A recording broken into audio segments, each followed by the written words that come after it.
Hi, I'm Deborah from Kitchen Sense and Information, and today's topic we're going to look at outdoor cooking and eating do's and don'ts. It's summer, people love to eat outside, cook outside, have parties outside, and perhaps you're allowed to have gatherings in the area where you live, maybe not. Either way, even if it's just you and your family eating outside, rates of food poisoning increase a lot in the summer because people are out in the heat with their food, they're cooking on barbecues, which they may not cook on all year long. So it makes for people just not being as aware of everything that they should do or not do. And that's what we're going to look at today so that you can have a safe summer barbecue, picnic, party, anything outside that involves food. I'm going to show you what you need to do to be safe. And if you stay till the end of the video, I'll have some fun food jokes to share with you. One of the most important things you can do is wash your hands. Anytime you are working with food, whether it's preparing food, whether it's serving food, or whether it's eating food, you should always wash your hands first, because think about it. Your hands, they touch everything. We do everything almost with our hands. So, of course, they're going to get bacteria and viruses and dirt and all kinds of stuff on them. And washing your hands will help prevent you from getting sick and everybody else from getting sick. So that's number one. Number two, wash your surfaces often. So if you've got a cutting board, wash it often. Every time you change to a different kind of food, get a clean cutting board or wash your cutting board thoroughly. Have separate plates for raw and cooked. So any kind of raw meat, fish, seafood, anything that you're going to cook that's raw, put it on plates. And then when it's cooked and you're going to serve it, put it on different plates or different platters, or wash the plates thoroughly with hot soapy water before you use them again. If you touch raw food, wash your hands after, especially if you touch raw meat, fish, or seafood. Anytime you touch any kind of raw meat, wash your hands before you do anything else, because raw meats and fish and seafood can have bacteria that can make you sick. So those are the key general tips that you should follow. Now we're going to look specifically at cooking. How do you cook your food? To what temperature? Well, I've gone to the governments of the United States, Australia, UK, and Canada, and I'm going to show you what they say about that. So here we are, the American recommendations, USA. Poultry should be cooked to 165 Fahrenheit, ground meat to 160, any kind of meat cuts like a steak, a chop, to 154, eggs to 160, and leftovers to 165. Now let's move to the UK. Their main recommendation that was a little bit different than the US is 70 C for turkey. Let's look at Australia. Poultry, 74 Celsius. Rare steaks, 63 Celsius. Medium well steaks, 71. Well done steaks, 77.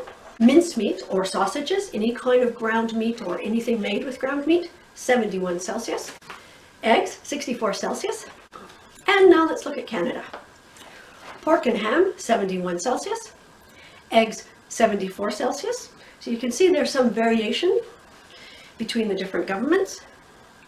Leftovers, 74 Celsius.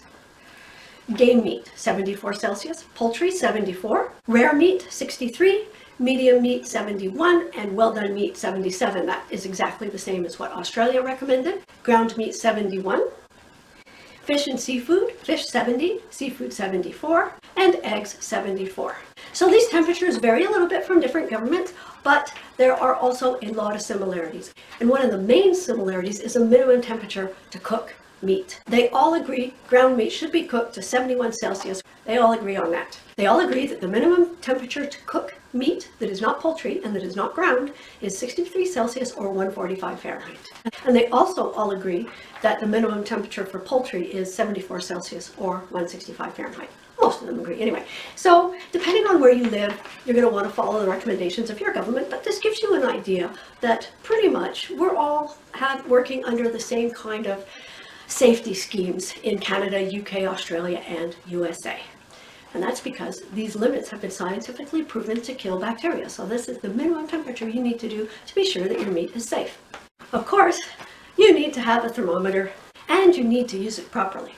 So the proper way to measure the temperature of your meat is to insert the thermometer at an angle, especially if it's a thin cut.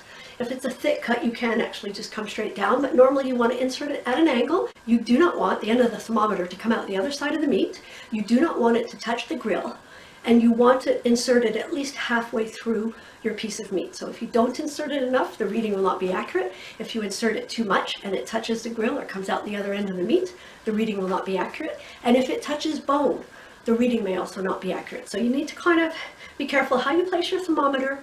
Give it time to come up to temperature. When you see the reading isn't changing very fast anymore, then that tells you pretty much what the temperature is. And if you've already reached your minimum temperature and it's still now really just climbing very slowly up, 0.1 degree, 0.2 degree, then, and you've reached your minimum temperature, then you can take it out and call it good.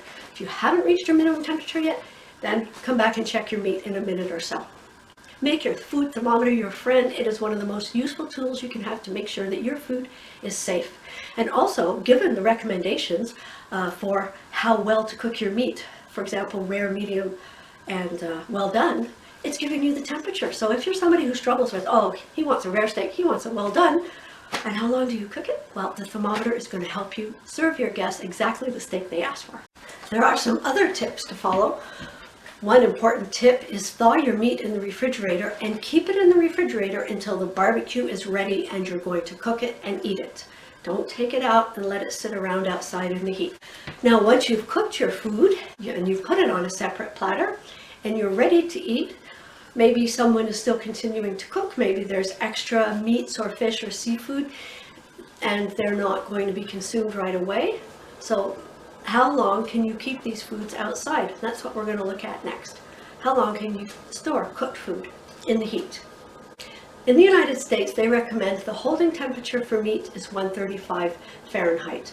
So that means you keep your meat in the barbecue and you make sure that it's being maintained at least 135 in order that bacteria will not be able to start growing. And while people finish their first round and maybe they want to go back for seconds. So in Canada, the government recommends 60 Celsius, which is 140 Fahrenheit, as the minimum temperature to hold cooked meat. So that gives you an indication of the temperature you should keep your barbecue at, just to maintain all the meat at a safe temperature, but it's not going to keep cooking. So those are the main recommendations for how to have a safe summer outdoor food event. I hope you found this helpful. That is my goal, to help you with good, solid information so that you can enjoy your food, enjoy your kitchen, enjoy your patio or your barbecue or your picnic, whatever it is, and be safe. Check out my other videos. I do videos on all kinds of topics related to food. And if you found this video helpful, click the like button and leave me a comment. Tell me, what are some of your favorite summer recipes? Subscribe to my channel, join my community. There's new videos every week, and I look forward to seeing you in the next one.